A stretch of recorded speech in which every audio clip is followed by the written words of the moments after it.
90 రోజుల కోర్సు పూర్తి చేస్తే చాలు 100% ప్లేస్మెంట్ సపోర్ట్ తో సాఫ్ట్వేర్ జాబ్ మీ సొంతం. వెంటనే కోడ్ జ్ఞాన్ డెస్టినేషన్ ని సంప్రదించండి.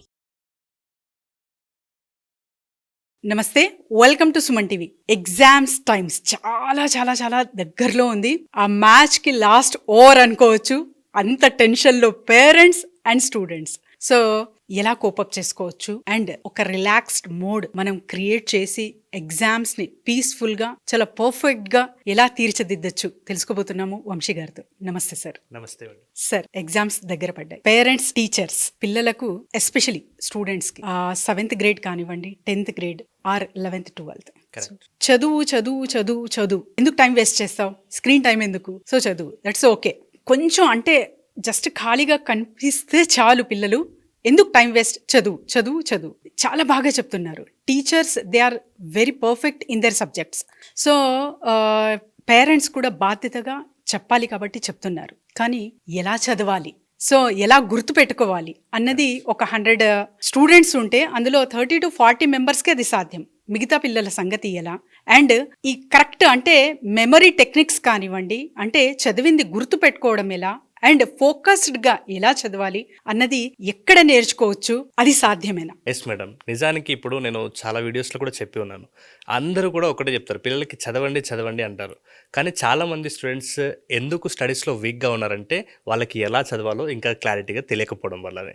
ఎందుకంటే చూడండి, ఇప్పుడు ఫర్ ఎగ్జాంపుల్ ఒక కార్ డ్రైవింగ్ ఉందనుకోండి, డ్రైవింగ్ రాని వ్యక్తికి మనం కార్ ఇచ్చి డ్రైవ్ చేయమని చెప్పామనుకోండి, ఎంత ప్రాబ్లం ఉంటుంది డ్రైవింగ్ రాని వ్యక్తికి. సేమ్ అలాగే వంట రాకుండా వంట చేయడం ఎంత ఇబ్బంది ఉంటుందో, అలాగే అసలు ముందు ట్రైనింగ్ ఇవ్వకుండా ఏ పనిని తీసుకున్నా కూడా ముందు, ఇప్పుడు మీరు యాంకరింగ్ చేస్తున్నారంటే ఒక ట్రైనింగ్ ఉంటుంది, నేను ఇప్పుడు ట్రైనర్గా ఉన్నానంటే ఒక ట్రైనింగ్ ఉంటుంది, ఇప్పుడు మన ముందు కెమెరామెన్ ఉన్నాడంటే కూడా ఆయనకు కూడా కెమెరా లెన్స్ ఎట్లా సెట్ చేయాలనేది కూడా ఒక ట్రైనింగ్ ఉంటుంది. అబ్సల్యూట్లీ. అంటే ప్రతి పనికి మనం అబ్జర్వ్ చేసుకుంటే ముందు ట్రైనింగ్లో ఎలా చేయాలి అని చెప్పిన తర్వాత ఆ ట్రైనింగ్ ఇండస్ట్రీలోకి కావచ్చు, యాంకరింగ్ ఇండస్ట్రీలోకి కావచ్చు, లేకుంటే కెమెరామెన్ ఆ ఇండస్ట్రీకి వాళ్ళు వస్తారు. ఇప్పుడు ఏమీ తెలియకుండా మీరు నేను కెమెరామెన్ ఎవరైనా పాసిబుల్ అవుతుందా అంటే ఆ వర్క్లో పర్ఫెక్షన్ ఉండదు అనమాట. సేమ్ అలాగే పిల్లలు కూడా ఫేస్ చేస్తున్న ప్రాబ్లం ఏంటంటే, ఇప్పుడు స్టూడెంట్స్ అందరికీ చదవండి చదవండి అంటారు, కానీ ఎలా చదవాలనేది మాత్రం ఎవరు చెప్పకపోవడం వల్ల వాళ్ళకి ఎలా చదవాలో తెలియక పక్క వాళ్ళు ఎలా చదువుతున్నారు అన్నదాన్ని కాపీ చేస్తున్నారు. ఆ పక్క వాళ్ళు ఎలా చదువుతున్నారు అంటే జస్ట్ బట్టి చదువుతున్నారు.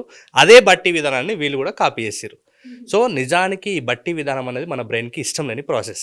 అందుకనే చాలామంది స్టూడెంట్స్ ఫస్ట్ స్ట్రగుల్ అవుతున్నారు. సో పేరెంట్స్ అంటుంటారు, మేము ఇన్ని వేలు ఫీజులు కడుతున్నాము, మా పిల్లల్ని చదవడానికి ఏం కావాలిస్తే అది ఇప్పిస్తున్నాం టైంకి. అంటే నోట్బుక్ ఇస్తున్నాము, బుక్స్ ఇస్తున్నాము, బ్యాగ్స్ ఇస్తున్నాము, షూస్ ఇస్తున్నాము, ఇన్ని ఇప్పిస్తున్నాం. అయినా మా పిల్లలు మాత్రం స్టడీస్లో మేము ఆశించిన పర్ఫార్మెన్స్ లేదు అంటే మీరు ప్రతి పేరెంట్ కూడా అబ్జర్వ్ చేయాలి.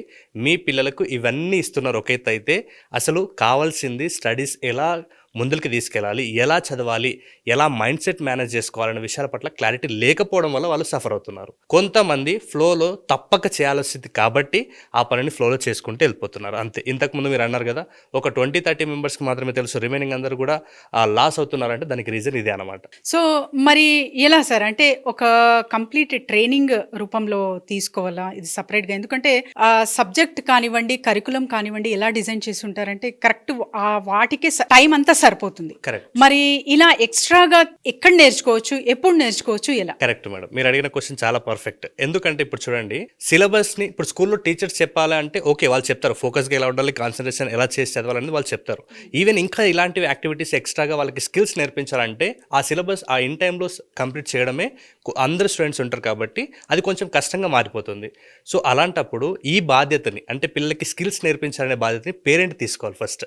అంటే పేరెంట్ ఆ ఇనిషియేట్ అయ్యి ఇక్కడ తీసుకున్నప్పుడు మా పిల్లలు దేంట్లో సఫర్ అవుతున్నారు అంటే, ఇప్పుడు హ్యాండ్ రైటింగ్ బాగలేదు అంటే ఇప్పుడు స్కూల్లో హ్యాండ్ రైటింగ్ నేర్పించాలంటే కష్టం.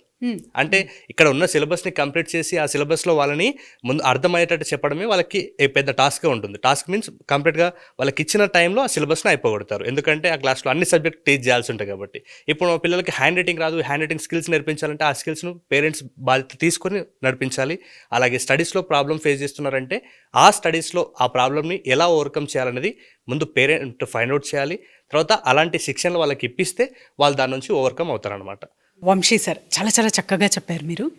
సో మరి ఇది ఎగ్జామ్ బిఫోర్ నేర్చుకోవాలా, లేకపోతే స్టడీ చేస్తున్నప్పుడు అంటే రెగ్యులర్గా స్కూల్ స్టార్ట్ అయినప్పటి నుంచి ఇలాంటి కోర్సెస్ కానివ్వండి, ట్రైనింగ్స్ కానివ్వండి తీసుకోవాలా? పిల్లలకి అవగాహన ఎలా తీసుకురావాలి, ఎస్పెషలీ ఫర్ ద పేరెంట్స్? ఎందుకంటే పిల్లలు ఒక మోడ్లో ఉంటారు. ఓకే, అంటే వాళ్ళు ఎగ్జామ్స్ మీదే ఫోకస్ పెట్టి లేకపోతే చేంజెస్ ఆఫ్ వాళ్ళ బ్రెయిన్ ప్యాటర్న్ అనేది చూడొచ్చు. కానీ పేరెంట్స్ ఏంటంటే బర్డెన్ ఎక్కువ తీసుకుంటారు, అంటే వాళ్ళ ఫ్యూచర్ గురించి ఎక్కువ అంటే కాన్సన్ట్రేట్ చేస్తారు కాబట్టి, సో పిల్లల మీద ఎక్కువ ప్రేమ ఉంటుంది కాబట్టి పేరెంట్స్కి ఎస్పెషలీ. సో ఎటువంటప్పుడు ఎగ్జాక్ట్గా ఇలాంటి ట్రైనింగ్స్ ఇంట్రడ్యూస్ చేయాలి పిల్లలకు? ఎస్ మేడం, నిజానికి వాళ్ళు ఇప్పుడు ఆల్మోస్ట్ మన ట్రైనింగ్ క్లాసెస్లో నేర్చుకున్న టెక్నిక్స్ అన్నీ కూడా వాళ్ళు, నేనేం చెప్తానంటే ఫస్ట్ అకాడమిక్ స్టార్టింగ్లోనే నేర్చుకోవాలని చెప్తాను నేను. అకాడమిక్ స్టార్టింగ్లో నేర్చుకుంటే బెనిఫిట్ ఏంటంటే ఆ ఫుల్ అకాడమిక్ ఇయర్, మొత్తం అకాడమిక్ ఇయర్లో కూడా ఆ సబ్జెక్ట్లో దేన్ని ఎలా నేర్చుకోవాలనేది ఒక క్లారిటీ వస్తుంది ఫస్ట్. సో అలా ఉండడం వల్ల ఇంప్లిమెంటేషన్ కొంచెం ఈజీ అవుతుంది. లేదు అక్కడ మిస్ అయింది అనుకుంటే ఈవెన్ వాళ్ళకి ఎగ్జామ్స్కి కొంచెం దగ్గర పడుతుంది అన్నప్పుడు కూడా వాళ్ళు మైండ్ సెట్ని ఎలా మేనేజ్ చేసుకోవాలి, ఎలా నేర్చుకోవాలి, ఎలా గుర్తుపెట్టుకోవాలి అనేది నేర్చుకుంటే వాళ్ళు ఇంకా అద్భుతంగా రాణిస్తారు. నేనేమంటారంటే ఇప్పుడు చదవడం ఎలాగా అన్నది ఈవెన్ కొన్ని వీడియోస్ చూసో లేకుంటే టీచర్స్ చెప్పో లేకుంటే ఇంకా ఎలాగలో తెలుసుకుంటారు. అసలు ప్రాబ్లం పిల్లలకి ఎక్కడ వస్తుందంటే ఫస్ట్ చదవడం ఎలాగా అంటే ఫోకస్ చేసి చదవండి, కాన్సన్ట్రేషన్ పెట్టి చదవండి అంటుంటారు. కానీ ఈ ఫోకస్ని కాన్సన్ట్రేషన్ ఎలా డెవలప్ చేసుకోవాలో ఉండదు. ఇది ఫస్ట్ సమస్య. సెకండ్ ప్రాబ్లం ఏంటంటే చదవడం ఎలాగో చెప్పారు కానీ గుర్తు పెట్టుకోవడం ఎలా అనేది మాత్రం ఇంకెవరు చెప్పలేదు. అంటే చదవడం వేరు, గుర్తు పెట్టుకోవడం వేరు. ఇప్పుడు మనం చదివి అర్థం చేసుకోవడం వేరు, కానీ అది మనకు ఫ్యూచర్లో కూడా ఎగ్జామ్ పాయింట్ ఆఫ్ వ్యూలో కూడా మనకు ఇది హెల్ప్ అవుతుంది. ఇది గుర్తు తెచ్చుకొని రాయాలి అన్నప్పుడు పిల్లలకి చదవడంతో పాటు ఎలా గుర్తు పెట్టుకోవాలి, దేన్ని ఏ ప్రాసెస్లో గుర్తు పెట్టుకోవాలనేది నేర్పాలి. సో దీనికి సంబంధించి మనం మన ట్రైనింగ్ క్లాసెస్ కండక్ట్ చేస్తుంటాం. ఇప్పుడు ఫర్ ఎగ్జాంపుల్ అకాడమిక్స్లో ఇయర్స్ వస్తున్నాయి, 1976, 1946 ఇట్లాంటివి ఇయర్స్ ఎక్కువ వస్తుంటాయి. ఆర్టికల్స్ వస్తుంటాయి, షెడ్యూల్స్ వస్తుంటాయి, అట్లాగే పీరియాడిక్ టేబుల్లో అటామిక్ వెయిట్, అటామిక్ మాస్ ఇట్లాంటివి వస్తుంటాయి. సో న్యూమరికల్ డాటాని గుర్తుపెట్టుకోవడానికి మెమరీలో ఫొనెటిక్ మెథడ్ ఉంటుంది. సో లిస్ట్ ఆఫ్ వర్డ్స్ని గుర్తుపెట్టుకోవడానికి లింక్ మెథడ్ ఉంటుంది. లేదు ఇంకా నెంబర్ ఆఫ్ వర్డ్స్ అంటే దాదాపు ఒక 100-200 వర్డ్స్ ఉన్నాయి, అలాంటి వాటిని గుర్తుపెట్టుకోవడానికి స్టోరీ మెథడ్ ఉంటుంది. సో ఇలాంటివి నిమోనిక్ మెథడ్ కావచ్చు, లేకుంటే రైమింగ్ మెథడ్ కావచ్చు, ఫ్యామిలీ ఫైల్ సిస్టమ్ కావచ్చు, ఇట్లాంటి మెథడ్స్ చాలా ఉంటాయి అన్నమాట. సో ఇవన్నీ టెక్నిక్స్ నేర్చుకుంటే వాళ్ళకి ఎప్పుడు ఎక్కడ ఎలా ఈ మెథడ్స్ని ఇంప్లిమెంట్ చేయాలి, ఎలా స్టోరేజ్ చేసుకోవాలి, ఎలా అవసరమైనప్పుడు వాటిని గుర్తు తెచ్చుకోవాలనేది క్లారిటీ వస్తుంది. సో కాబట్టి వీలైతే ప్రతి ఒక్కరికి కూడా ఇంకా ఆలస్యం చేయకుండా ఫస్ట్ అలాంటి స్కిల్స్ నేర్చుకున్నప్పుడు, ఇంకా చాలామంది ఏం చేస్తుంటారంటే ఇలాంటి స్కిల్స్ నేర్పించకుండా పిల్లల్ని ఎక్స్ట్రా క్లాసులని, ట్యూషన్స్ అని, ఇంకా ఎక్స్ట్రా వేరే వేరే కోర్సులో. సో నేను ఏమంటానంటే ఫస్ట్ చదవడం ఎలా, గుర్తుపెట్టుకోవడం ఎలా అనేది కాన్సెప్ట్ మీరు పిల్లలకు నేర్పిస్తే వాళ్ళు స్కూల్లో ఒక్కసారి టీచర్ చెప్పింది విని ఇంటికి వచ్చిన తర్వాత వాళ్ళే రెడీ చేసుకుంటారు. సో ఫస్ట్ ఇది చదవడం ఎలా, గుర్తుపెట్టుకోవడం ఎలా తెలియదు కాబట్టి మీరు అనుకుంటున్నారు మా పిల్లలు వీక్ ఉన్నారు, ఇంకా ట్యూషన్కి పంపించాలి, ఇంకా వేరే స్పెషల్ క్లాసులు పెట్టాలి. మీరు ఎన్ని క్లాసులు పెట్టించినా కూడా వాళ్ళకి ఎంత తెలుసో అంతే తెలుసు కాబట్టి 7 ఉంటారో 6 ఉంటారు. కాబట్టి ఇప్పుడైనా మేల్కొని వాళ్ళ నెక్స్ట్ లెవెల్కి తీసుకెళ్లాలంటే ఆ స్కిల్స్ ఏమున్నాయి, ఏం అప్గ్రేడ్ చేయాలి మా పిల్లలకి అనేది పేరెంట్గా మీరు బాధ్యత తీసుకోండి. ఇలాంటి స్కిల్స్ నేర్పించినప్పుడు మాత్రమే మీరు స్కూల్లో ఎంత అంటే మీరు ఆశించిన రిజల్ట్ తీసుకోవడానికి అవకాశం ఉంటుంది. That's a great thing sir. Sir మరి ఎగ్జామ్స్ టైం చాలా దగ్గరలో ఉంది. సో ఇప్పుడు కూడా ఏదైనా మీ నుంచి ట్రైనింగ్స్ కానివ్వండి, సో టిప్స్ కానివ్వండి, టెక్నిక్స్ కానివ్వండి, ఒక క్లాస్ రూపంలో కరెక్ట్ తీసుకునే అవకాశం ఉంటుందా? ఎస్ మేడం, మనము ఎవ్రీ సండే కూడా టాపర్ స్టడీ సీక్రెట్ అనే వర్క్షాప్ని డిజైన్ చేస్తాం. ఇది 2 hours ప్రోగ్రామ్ ఉంటుంది. దాంట్లో మీరు స్టడీస్లో ఏ ప్రాబ్లమ్ని ఫేస్ చేస్తున్నారు, ఎలా ఓవర్కమ్ చేయాలన్న దాని గురించి మాట్లాడతాము. అది 2 hours ఉంటుంది, ఎవ్రీ సండే ఉంటుంది. అయితే రీసెంట్గానే అంటే చాలామంది ఎగ్జామ్ టైం ఇప్పుడు 1 week క్లాసెస్కి అటెండ్ అయ్యే వాళ్ళు అటెండ్ అవ్వండి. లేదు సార్ మేము ఈ 1 week క్లాస్కి అటెండ్ అవ్వలేని అనుకున్న వాళ్ళకి 1 Sunday మేడం కంప్లీట్గా ఆ వీక్లో 1 day ఫుల్ డే వర్క్షాప్ ఉంటుంది. అందులో మెమరీ కోర్స్ మొత్తాన్ని కూడా ఒకసారి క్విక్ రివిజన్ లాగా చేసి వాళ్ళకి ఎగ్జామ్ పాయింట్ ఆఫ్ వ్యూలో అవసరమైన టెక్నిక్ని బాగా నేర్పించి ఎగ్జామ్ని ఎలా హ్యాండిల్ చేయాలి, ఆ ఎగ్జామ్ పాయింట్ ఆఫ్ వ్యూలో వాళ్ళు బెస్ట్ మార్క్స్ తీసుకోవడానికి వాళ్ళ మైండ్ సెట్ని ఎలా మేనేజ్ చేసుకోవాలి అన్నదానికి సంబంధించి మెమరీ స్కిల్స్ కోర్సే 1 day కోర్స్ని మేము లాంచ్ చేస్తున్నాం. సో ఈ వీక్ నుంచే అంటే ఇప్పుడు వచ్చే సండే నుంచి ఈ ప్రోగ్రామ్ రెడీ అవుతుంది. సో లేదు మాకు 1 week ప్రోగ్రామ్కి అటెండ్ అవుతామన్న వాళ్ళు డైలీ 1.5 hour అటెండ్ అవ్వండి. లేదు సార్ మాకు అంత టైం లేదు అనుకున్న వాళ్ళకి 1 day వర్క్షాప్ మెమరీ స్కిల్స్ నేర్పించడానికి దానికి మెటీరియల్స్ ఇచ్చి వాళ్ళకి ఆ కోర్స్ కంప్లీట్గా నేర్పిస్తాం.